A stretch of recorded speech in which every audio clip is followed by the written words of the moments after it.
वास्तविक घटना 1। काल्पनिक मित्र ओक्लाहोमा की जैकलिन का कहना है कि पिछले कुछ वर्षों में उनकी यादें धुंधली हो गई हैं, लेकिन उन्हें याद है कि जब वह छोटी थी तो उनका एक काल्पनिक दोस्त था। उसके दादा दादी, दादी जूनी और पा हैंक एक शांत पिछवाड़े वाले छोटे से घर में रहते थे। जैकलिन को बचपन में उनसे मिलने की याद आती है। जैकलिन पॉडकास्ट मॉन्स्टर्स अमंग अस पर कहती हैं, मेरे पास अपने पा हैंक की बहुत अच्छी यादें हैं। वह मेरे साथ पेड़ के नीचे बैठता था और मुझे कहानियाँ सुनाता था। वह कहती हैं, कहानियाँ अक्सर उनके जीवन और शराबबंदी की यादों के बारे में होती थीं। वह वास्तव में एक बहुत ही दिलचस्प चरित्र था। एकमात्र समस्या, उनके दादा की मृत्यु 1981 में हुई और जैकलिन का जन्म 1982 में हुआ। वह कहती हैं, मुझे नहीं लगता कि मुझे कभी एहसास हुआ कि मुझे किसी भूत से कहानियाँ मिल रही थीं। उन्होंने ये भी कहा कि उनके परिवार के बाकी सदस्यों को घर में उसकी मौजूदगी के बारे में पता था। वह कहती हैं, मेरी दादी जूनी उनकी मृत्यु की सालगिरह पर कभी भी घर में नहीं रुकेंगी। वह घर में ही मर गया। जैकलिन को ये भी याद है कि जब वह घर पर रहती थी तो उसने पा हैंक को आधी रात में उठते हुए सुना था। उन्होंने कहा, मुझे कभी नहीं लगा कि ये किसी इकाई की यादें थीं।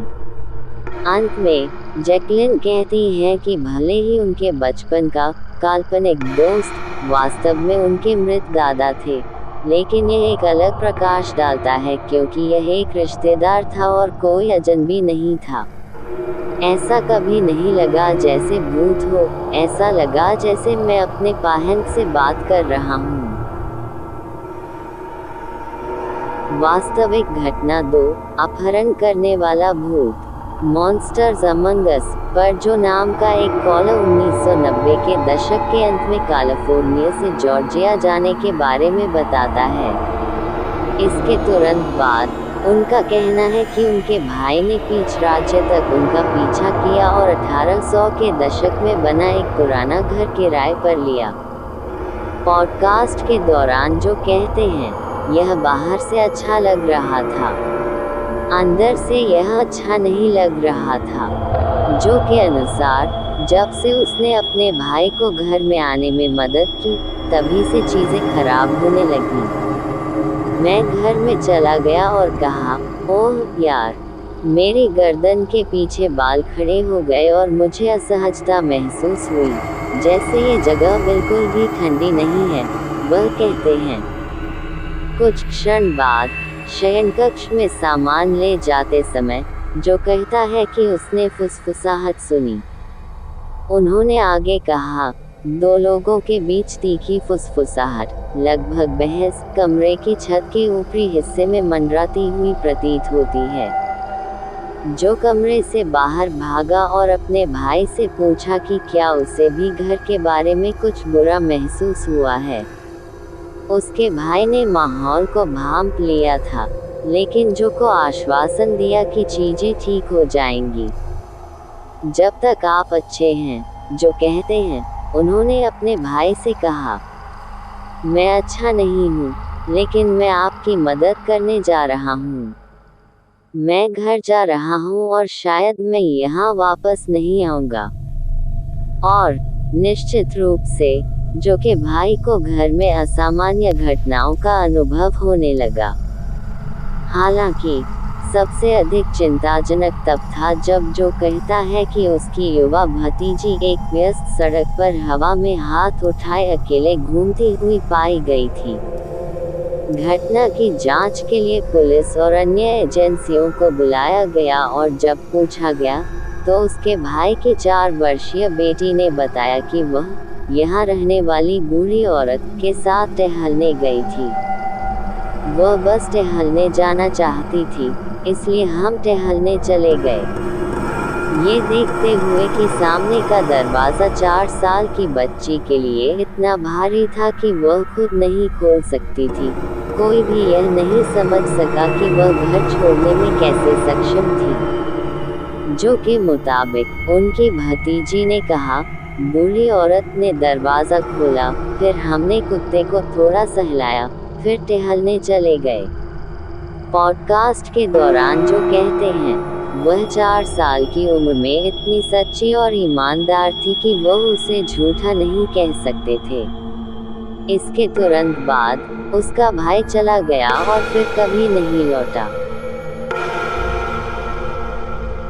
वास्तविक घटना 3, पत्थरों का भूत। सार्वजनिक घर अमेरिका के सबसे भूतिया रेस्तरां में से एक माने जाने वाले एशलैंड, मैसाचुसेट्स में स्टोन्स पब्लिक हाउस में भूत की समस्या नहीं है, इसमें भूत की समस्या है। एशलैंड की लंबे समय से निवासी जेनेट मोराज़नी, स्टोन्स पब्लिक हाउस की बारटेंडर और प्रबंधक हैं, जिसे 1832 में जॉन स्टोन द्वारा बनाया गया था।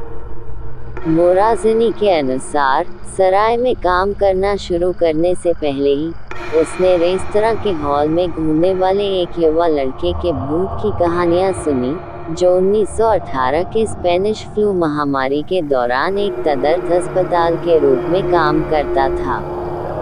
ये समझ में आता है, मोराज़नी बताता है। वह बताती हैं, यही वह जगह है जहां वे सभी बीमार लोगों को क्वारंटाइन करेंगे।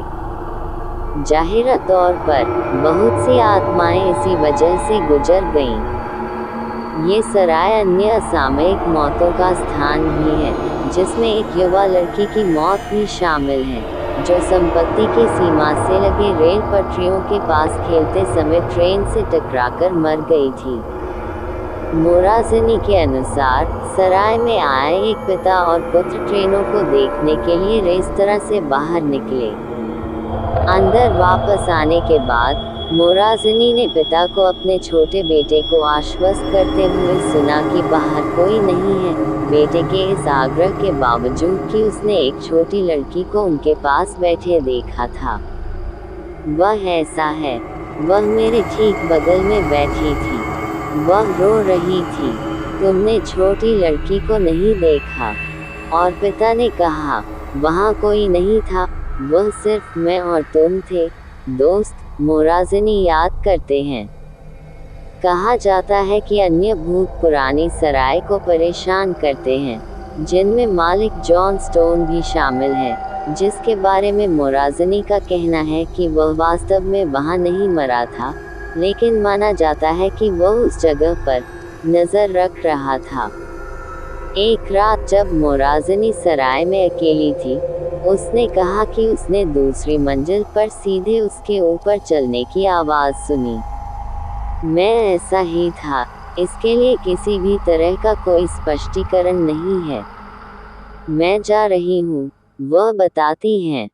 फिर भी वह नहीं मानती कि आत्माओं के इरादे बुरे होते हैं। मुझे ऐसा कभी नहीं लगा कि आपकी गर्दन के पीछे के बालों को बिल्डिंग से बाहर निकलने का डर है।